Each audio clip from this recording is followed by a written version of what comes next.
Hello দেয়ার everyone, আসসালামু আলাইকুম। আশা করি সবাই ভালো আছেন। চলে আসলাম কাঁঠাল বিচির ভর্তার একটা রেসিপি নিয়ে। এটা যে কত মজা, এটা রান্না করলে আর কিছুই রান্না করা লাগে না সেদিন। আমি কীভাবে তৈরি করছি চলুন দেখিয়ে দিচ্ছি। একটা প্যান নিয়ে এর মধ্যে কাঁঠাল বিচি নিয়ে নিলাম, আপনারা আপনাদের পরিমাণ মতো নিয়ে নেবেন। তো এখান থেকে কয়েকটা আঁশ ছাড়ানো ছিল আর কয়েকটা আঁশ সহই ছিল, চাইলে আপনারা কোনোটাই আঁশ না ছাড়িয়ে নিয়ে নিতে পারেন, কোনো সমস্যা নেই। তো এর মধ্যে আমি এখানে দিয়ে দিচ্ছি পানি। অনেক বেশি অ্যাড করব না, এতটা অ্যাড করব যার মধ্যে কাঁঠাল বিচিগুলো বেশ সুন্দরভাবে অ্যাবজর্ব হয়ে যায়, সিদ্ধ হয়ে যায়। তো আমরা তো আর এত আন্দাজ মতো দিতে পারবো না, কিন্তু আপনি কাঁঠাল বিচিতে যে পুষ্টিগুণটা আছে সেটা যদি ঠিকভাবে রাখতে চান, অর্থাৎ ভিটামিন এ আরও অনেক অনেক পুষ্টিগুণ আছে কাঁঠাল বিচিতে, এই জন্য পানিগুলো ফেলবেন না। তো প্রথমে হাই হিটে চুলায় বসিয়ে দিলাম, তারপরে এটাকে লো ফ্লেম করে ঢেকে রেখে দিব কাঁঠাল বিচিগুলো সিদ্ধ হওয়া পর্যন্ত। আর যদি আপনাদের মনে হয় পানি শেষ হয়ে গেছে আর কাঁঠাল বিচিগুলো সিদ্ধ হয়নি, তখন আপনারা চাইলে আরও একটু গরম পানি অ্যাড করে দিতে পারেন। আমি এখানে 2 কাপ পরিমাণ পানি দিয়েছি, এই পানির মধ্যেই ভালোভাবে সিদ্ধ হয়ে যাবে। তো পানি কিন্তু অনেকটাই টেনে এসেছে, আমি ঢাকনাটা তুলে নিচ্ছি আর একটু চেক করে নিচ্ছি যে কাঁঠাল বিচিগুলো এই যে দেখুন বেশ সুন্দরভাবে সিদ্ধ হয়ে গেছে। তো এই পর্যায়ে অল্প কিছুটা পানি আছে, পানিটাকে আমি চুলাটাকে একদম হাই হিটে দিয়ে টানিয়ে নিয়ে নেব, যাতে করে কোনো পানি না থাকে। পানি থাকলে কিন্তু ভর্তাটার টেস্ট ভালো আসবে না। তো ঠিক এরকম করে পানি টানিয়ে নিয়ে আমি প্যানের থেকে কাঁঠাল বিচিগুলোকে আস্তে আস্তে করে তুলে ফেলবো। তো এখন প্যানটাকে আর ওয়াশ করার দরকার নেই, চাইলে আপনারা ওয়াশ করে নিতে পারেন। কিন্তু এই প্যানের মধ্যে এখন আমি অল্প একটু পরিমাণ সরিষার তেল দিয়ে দিচ্ছি। তেল ছাড়া কিন্তু যে কোনো ভর্তাই জমে না, আর সেটা অবশ্যই সরিষার তেল দিলেই ভর্তাটার টেস্ট বেশি ভালো আসে। তো তেলটা একটু গরম হয়ে গেলে আমি এর মধ্যে দিয়ে দেবো শুকনা মরিচ।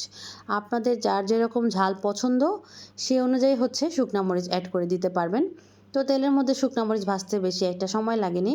মিডিয়াম টু লো ফ্লেমে শুকনো মরিচগুলো যখন একটু হালকা কালচে কালার চলে আসে, সেই পর্যায়ে আমি এটাকে নামিয়ে নেব।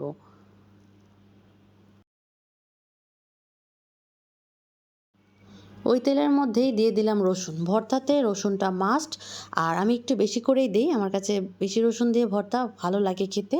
তো এই জন্য আমি দিয়েছি রসুন। আপনারা আপনাদের পছন্দ অনুযায়ী আর একটু কমও দিতে পারেন, অথবা আরও বেশি খেলে বেশিও দিতে পারেন। রসুন যত বেশি দিবেন মনে হয় ভর্তার গ্রানটা আমার কাছে তত বেশি ভালো লাগে। তো হালকা একটু কালার চলে আসলেই রসুনগুলোকে নামিয়ে নেব। নামিয়ে নেওয়ার পর এর মধ্যে দিব পেঁয়াজ। পেঁয়াজও আমি একটু বেশি করেই দিয়েছি, বেশি করে পেঁয়াজটা দিলেই ভালো লাগে। পেঁয়াজকে অনেক বেশিক্ষণ এটার মধ্যে ভাজবো না। আমার কাছে মনে হচ্ছে যে তেলের পরিমাণটা কম, তো আরও একটু পরিমাণ তেল আমি এর মধ্যে অ্যাড করে দিব। আর সাথে এটাকে অল্প একটু মিডিয়াম টু লো ফ্লেমেই এটাকে আমি ভেজে নেব। কোনো লবণ কিন্তু আমি এই পর্যায়ে অ্যাড করিনি, কারণ লবণ দিলে দেখা যায় অনেক সময় পেঁয়াজ পানি ছেড়ে দিতে পারে। তো এই জন্য আমি লবণ দিইনি, সুন্দর করে শুধু তেলের মধ্যে একটু ভেজে নিচ্ছি। তো এই পর্যায়ে আমার পেঁয়াজগুলো ভাজা হয়ে গেছে, এখন পেঁয়াজগুলোও উঠিয়ে ফেলবো। অনেক বেশি ভাজলে কিন্তু ভর্তার স্বাদটা নষ্ট হয়ে যায়। তো আমি পেঁয়াজগুলোকে এখন উঠিয়ে নিয়ে নিচ্ছি। আরও কিছুটা তেল দিয়ে দিলাম, আর এই তেলের মধ্যে যে কাঁঠাল বিচিগুলো আমি সিদ্ধ করে রেখেছিলাম সেগুলোকে আলতো করে একটু ভেজে নিব 4-5 মিনিটের জন্য, একদম লো ফ্লেমেই। অনেক বেশি ফ্লেমে ভাজা লাগবে না, যেহেতু এগুলো বেশ ভালোভাবে সিদ্ধ হয়ে গেছে। শুধুমাত্র একটু গ্রানের জন্যই সরিষার তেলের মধ্যে কাঁঠাল বিচিগুলোকে বেশ সুন্দর করে একটু ভেজে নিচ্ছি। তো এর মধ্যে এখন দিলাম ধনিয়া পাতা। ধনিয়া পাতা দিয়ে 2-1 মিনিটের মতো একটু নাড়াচাড়া করেই এটাকে নামিয়ে ফেলবো। ধনিয়া পাতা আমি আস্ত দিয়েছি, আপনারা চাইলে কেটেও দিতে পারেন। যেহেতু এটা আমি এখন বেটে ফেলবো, তো এই জন্য আর আলাদাভাবে কেটে দেইনি। তো এখন চুলাটাকে আমি অফ করে দিব। অফ করে এটাকে আমি সবগুলো একসাথে রেখে দিব। তারপর বেশ ভালো করে অপেক্ষা করব এগুলো ঠান্ডা হয়ে যাওয়া পর্যন্ত। ঠান্ডা হয়ে যাওয়ার পরে আমি এগুলোকে পাটায় বেটে নেব, কারণ ভর্তা পাটায় বেটেই বেশি মজা। চাইলে আপনারা ব্লেন্ডারেও ব্লেন্ড করে নিতে পারেন, কোনো সমস্যা নেই, যার যেভাবে সুবিধা হয়, অথবা বাটনাতেও পিষে নিতে পারেন। কিন্তু অবশ্যই ভালো করে এটাকে আগে ঠান্ডা করে নিতে হবে, তারপর ভর্তাটা তৈরি করতে হবে। এই যে আমার ভর্তার ফাইনাল লুক, আশা করি আপনাদের পছন্দ হয়েছে।